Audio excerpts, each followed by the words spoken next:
ዛሬ ገርጂ ቦሌ ኤርፖርት ጀርባ ነው የምንገኘው። ራፋት ፕሮፐርቲስ ጠርተውን ይህንን ቤት እንድናስተዋውቅላቸው እድሉን ስለሰጡን እናመሰግናቸዋለን። ስልኩን ባዮ ላይ ወይም ስክሪኑ ላይ እንተውላችሁና ከአጠገባችንም አንድ አይነት ቤት ሲኖር ይሄኛው ግን በ200 ካሬ ላይ ያረፈ ያኛው በ210 ካሬ ላይ ያረፈ ቤት አላቸው። ዛሬ የምናየው ባለ 5 መኝታ ቤት 5 ሽንት ቤት እንዲሁም 2 መኪና ማቆም የሚችል ቤታቸው ነው። ይህንን ቤት ካያችሁት ያኛውንም ቤት አያችሁት ማለት ሲሆን ይሄኛውን ቤት ግን ዛሬ በዲቴል ሁሉንም ነገር ላሳያችሁ ከኔ ጋር ይዣችሁ እገባለሁ። ኑ ተከተሉ።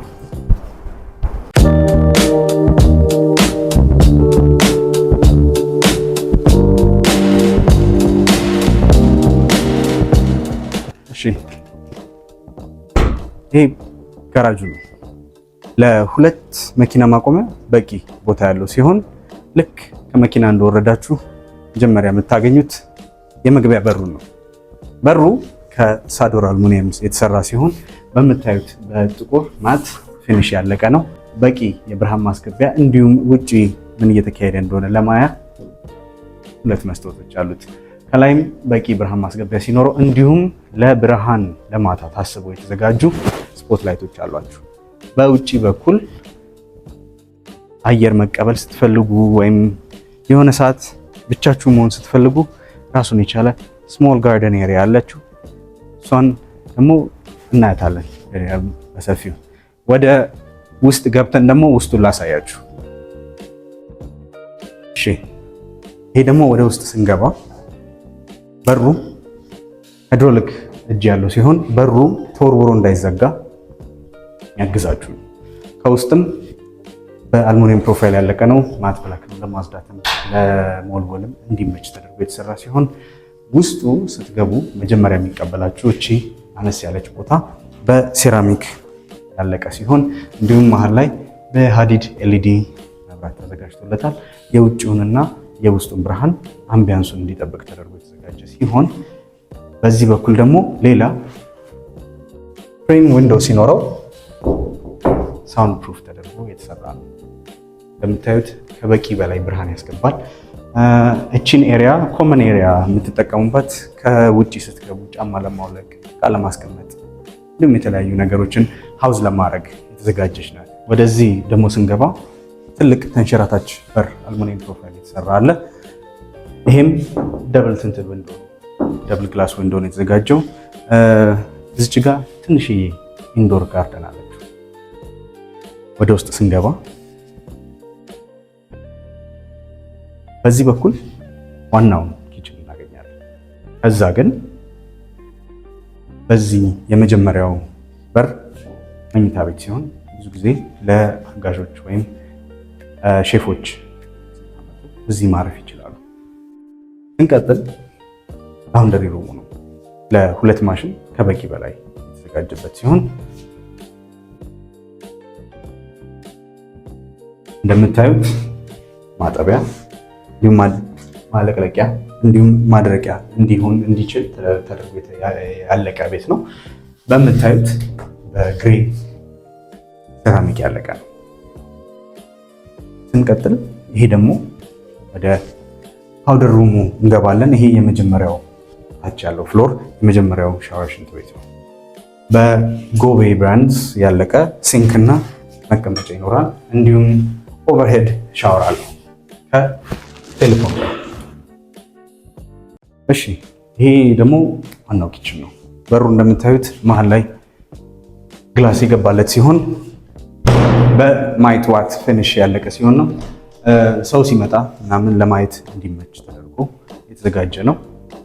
ስንቀጥል ኪችኑ በጣም ሰፊ ነው። 5 ተከፋች ካቢኔቶች የተዘጋጁለት ሲሆን እንደምታዩት ረጅም የሆነ ኤል ሼፕ ካቢኔት የተሰራለት፣ ለበቂ ብርሃን ደግሞ ኤልኢዲ ላይት ከላይ ተሰርቶለታል።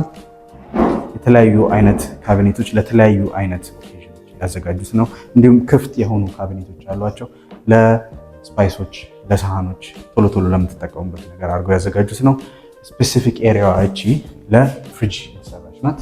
ፍሪጁ ሲመጣ ሀውዝ የምታደርጉት ማለት ነው። በቂ የሶኬት አፕላያንስ ይኖረዋል። እንዲሁም ስንቀጥል ደግሞ እቺኛዋ ፓንትሪ ወይም ጓዳ ናት። ለአስቤዛዎች ለዱቄት ምናምን እዚህ ስቶር እንድታረጉ ተደርጎ የተዘጋጀ ሲሆን ኪችኑ በጣም ሰፊና ለተለያዩ አይነት ዝግጅቶች ታስቦ የተሰራ ነው። ወደሚቀጥለው ክፍል እንሄዳለን። አሁን ወደ ላይ ከመውጣታችን በፊት ደረጃውን ላሳያችሁ። ደረጃው በእንጨት ከላይ ከስር ደግሞ በስቲል ሬሊንግ የተሰራ ሲሆን ሲምፕል እና የሚያምር ነገር ነው አሰራሩ። እንደምታዩት ደግሞ የደረጃ መብራት አላችሁ። ማታ ስትወጡ ስትገቡ እንዳትደናቀፉ ነው። በዚህ በኩል ደግሞ ስንመጣ ትንሽዬ ጋርደን አለች ለቤት ብቻ። እዚህ ጋር ዋተርፎል አለ። ይህንን ላይ ስንወጣ አሳያቸዋለሁ። ወደ ላይ እንውጣ። የፍሬም ዊንዶውን ጥቅም እያያችሁት ከሆነ አላውቅም፣ ግን በቂ ብርሃን ቀኑን ሙሉ መብራት ሳይበራ እንዲውል ያደርገዋል ማለት ነው። ቅድም የነገርኳችሁ ፏፏቴ ይቺ ናት። ሙሉ ሚስጥሯን ላይ ስንወጣ ነው የምነግራችሁ። አሁን የመጀመሪያው ፍሎር ላይ ደርሰናል። ይሄ ታዩት በር በዚህ በኩል ያለው የእንግዳ መግቢያ በሩ ነው። ይሄም እንደምታዩት ከሳዶር ተሰርቶ የመጣ ሲሆን ይሄም ልክ እታች እንዳለው የጋራጁ በር በማት ፊኒሽ ያለቀ ነው። ሃይድሮሊክ እጅ ያለው ሲሆን ይሄም እንዳይወረወር ያግዛቸዋል ማለት ነው። እንደምታዩት ይሄ ደግሞ የእንግዳ መግቢያው ማለት እንግዳ ተጋብዞ ሲገባ በዚህ በር አድርጎ ወደ ዋናው ቤት የሚገባው በዚህ ጋር ነው። ወደ ውስጥ የመጀመሪያው ደረጃ ስንገባ እንደምታዩት ሰፊ ቦታ ያለው ሲሆን በጂፕሰም ቦርድ በስፖት ላይት ያለቀ ነው። ወደ ኪችኑ እምራችሁና ይሄኛውም ኪችን በሚያምር ኤምዲኤፍ ኪችን ቦርድ ያለቀ ሲሆን ይሄም በማርብል ያለቀ ነው። እዚህ ጋር እንደምታዩት ግድግዳውንም በማርብል ጨርሰውታል። ሲንኩም እዚህ ፈንክሽናል ነው። ከዛ ወደ ሴንተር አይላንዱ ስንመጣ ምግብ አብስላችሁ እዚህ ጋር መደርደር ትችላላችሁ። ለሱ ደግሞ በቂ የሆነ ላይቲንግ የተዘጋጀለት ሲሆን እዚህ ጋር ደግሞ ስንመጣ ለዳይኒንግ ኤሪያ ፐርፐዝሊ የተሰራ ላይት ባር አለው። መሬቱን እንደምታዩት በሚያምር በብላክ ውድ ሴራሚክ ፊኒሽ ያለቀ ሲሆን እዚህ ጋር ስንመጣ ደግሞ ቆንጆ ሼልፍ መደርደሪያዎች ተዘጋጅተውለታል። ለመጽሐፍ እንዲሁም ለተለያዩ አይነት ጌጣጌጦች መደርደሪያ ይሆናቸዋል ማለት ነው። እዚህ ጋር የቴሌቪዥን ራኩ አለ። እንዲሁም በትልቁ የተሰራ ባልከኒ ያለው ይሄ ተንሸራታች በር ልክ እንደ ሌሎቹ ፍሬም ዊንዶዎች ደብል ግላስ ነው። ወደ ውጪ ስንወጣ የመጀመሪያው ቪው የምታዩት ቦሌ ኤርፖርት ማረፊያው ነው። እዛ የሚያምር አጨራረሱ ነው የወደድኩለት።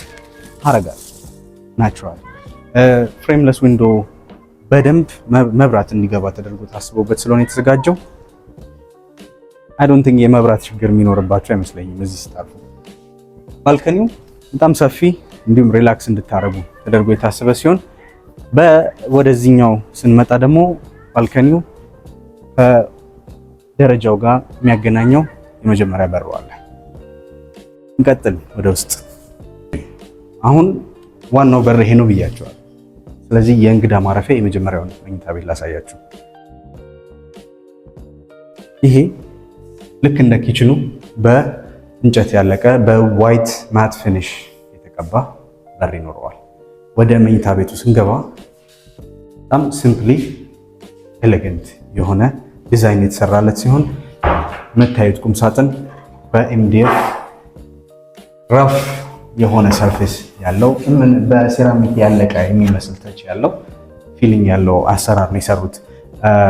እችኛዋ ባልከኒ ላይት ማስገቢያ ያላት፣ ይሄም ደብል ቲንት ቴምፐርድ ግላስ ዊንዶ ነው ያለው።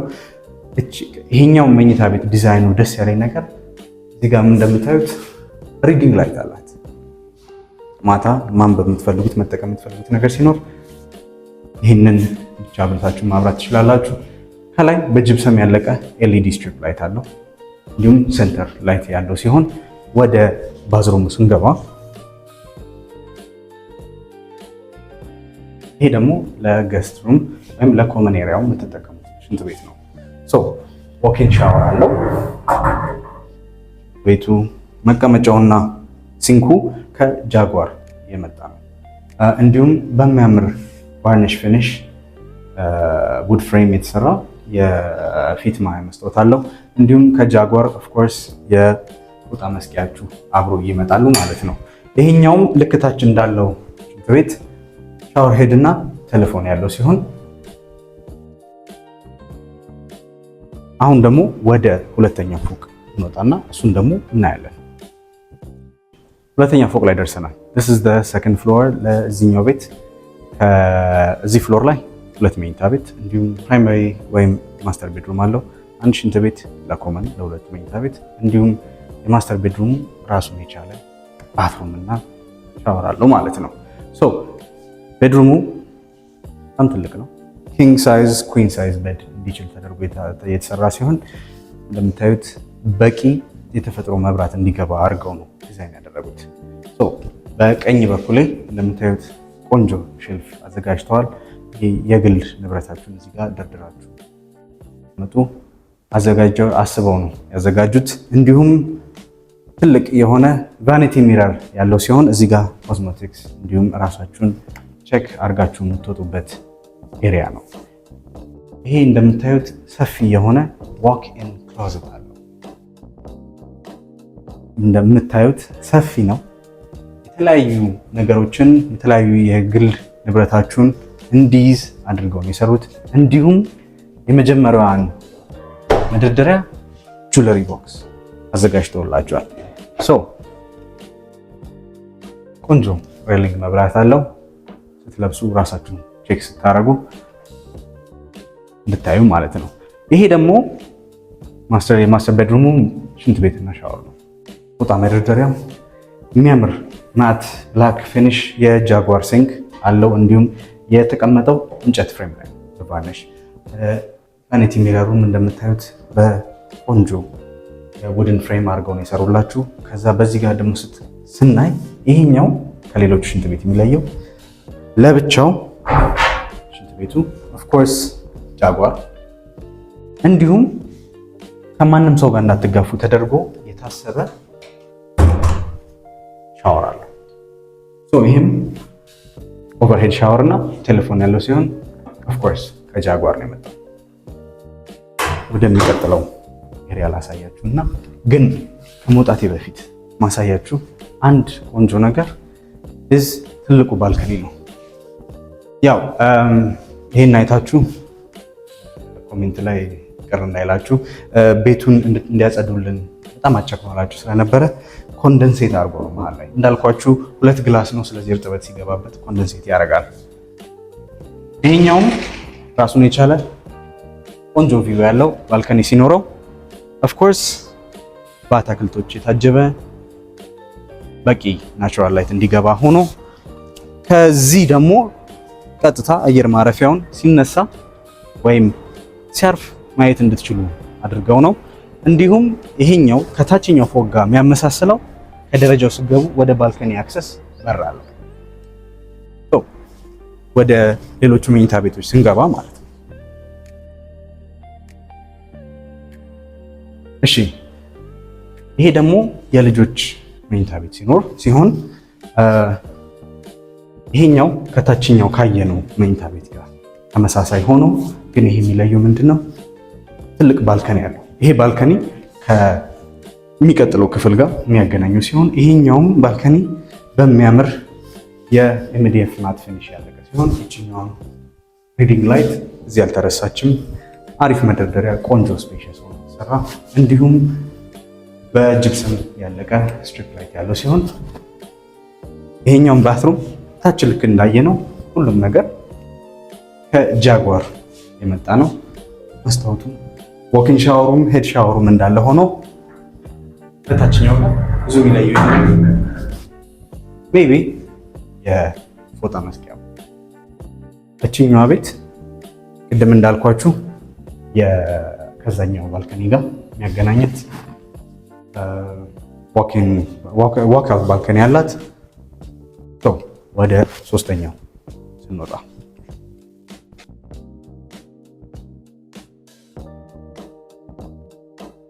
እሺ አሁን ሶስተኛ ደረጃ ላይ ደርሰናል። ቅድም የዚህን የፏፏቴ ነግራችኋለሁ ያልኩት ይሄ ነው። ይሄ ፏፏቴ ከላይ ሙሉ ሶስተኛው ፎቅ ድረስ የሚወርድ ሲሆን አይታችሁ ከሆነ አሁን በቪዲዮ ላይ ስንወጣ ስንወርድ ያየናቸው የቀለም ምርጫዎች ከቤቱ ጋር ራሳቸውን ኮምፕሊመንት እንዲያደርጉ ተደርጎ የተሰሩ ሲሆን እዚህ ጋር የሙሉ ደረጃው ሶስተኛ ድረስ ያለው ያለቀው በእንጨትና በጥቁር ፊኒሽ እየሆነ እንዲሁም እንዳለ አካባቢውን ካያችሁት በአረንጓዴ አትክልት የተሞላ ነው። ይሄ ደግሞ ደስ የሚለው ቤቱ ላይ የሆነ ህይወት ይሰጠዋል፣ ህይወት ይዘራበታል። ይሄ አሁን ሶስተኛና የመጨረሻው ደረጃ ነው ብያቸዋለሁ። እዚህ ጋር ባትሩም አለው፣ ግን ከምንም በላይ ይሄ ኦፕን ስፔስ እንደምታዩት 180 ዲግሪውን ክፍት ተደርጎ የተሰራ ነው። ክፍት ስል የተለያየ በቃ የራሱ ናቹራል ላይት እንዲገባ አድርገው የሰሩት ሲሆን ይህንን ኤሪያ ለምትፈልጉት ፐርፐስ እንድትጠቀሙበት የተተዋ ነው። ፐርሰናል ጂም ቢሆን ሪላክሲንግ ኤሪያ፣ የግል ኦፊሳችሁ እንደፈለጋችሁ አድርጋችሁ ዲዛይን አድርጋችሁ እንድትጠቀሙበት ያሰቡበት ሲሆን እንደምታዩት የመብራት ዲዛይኖቹ በጣም ነው የሚያማምሩት። በጂፕሰም ተደርጎ ኤልኢዲ ስትሪፕ ተሰርተዋል። ዙሪያው እንደምታዩት በጣም አሪፍ ደረጃውን በወጣችሁ ቁጥር ቪው እያማረ ነው። ይህንን ፍሬም ዊንዶ ላሳያችሁ ምን ያህል ረጅም እንደሆነ ማለት ነው። ከኔ ጋር ማለት ነው። አንተ ከኔ ትረዝማለህ፣ ግን እዚህ ጋር መደርስ አይመስለኝም። ግን ይሄም ደብል ቲንት ዊንዶ ነው የተደረገው። ለምንድን ነው ደብል ቲንት? ምክንያቱም አንደኛ በፊት ለፊት እንዳልኳችሁ ኤርፖርቱ ነው። ኤርፖርቱ ፕሌኖቹ ሲነሱ ሲያርፉ ያለውን ድምፅ ብሎክ አውት እንዲያደርግ አሁን ራሱ የሚሰማ ነገር የለም። መኪና ያልፋል። ሃይዌው መሀል ላይ ሃይዌው ጋር ነው ያለው። ኢማጂን የሚያልፍ መኪና ብዙ ነው፣ ግን ድምፅ የለውም። አሁን ግን ይሄ ደግሞ ማለት ነው ሌላ ራሱን የቻለ ወርዝለስ 2 ሜትር ካሰ ኢማጂን ይህን የሚመስል ቤት ላይ ብዙ ጫጫታ ቢኖር ማለት ነው። ልዩነቱን ላሳያችሁ። ይሄ ውጪ ነው። ይሄ የመጨረሻው ፍሎር የራሱ ይሄንን ይመስላል። እዚህም ሪላክስ እንድታረጉ ኢንጆይ እንድታረጉ ታስቦ የተዘጋጀ ሲሆን ኦፍ ኮርስ ቦሌ ኤርፖርት ከጀርባችሁ ነው።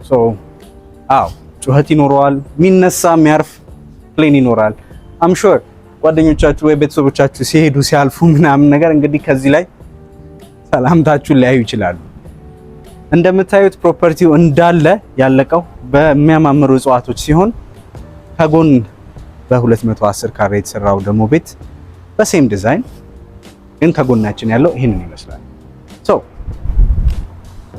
800,000 የማርኬት ዋጋ ይወጣለት ለኪራይ የቀረበ 200 ካሬ ላይ ያረፈ መኪና ማቆም የሚችል ባለ 5 መኝታ ባለ 5 ሽንት ቤት ነው ዛሬ ያስተዋወቅኳችሁ። የምትፈልጉት ከሆነ ስልክ ባዮ ላይ ይኖራል፣ ደውሉና ማየት ትችላላችሁ። የሚቀጥለውን ሴግመንት ይዤ እስከመጣ ድረስ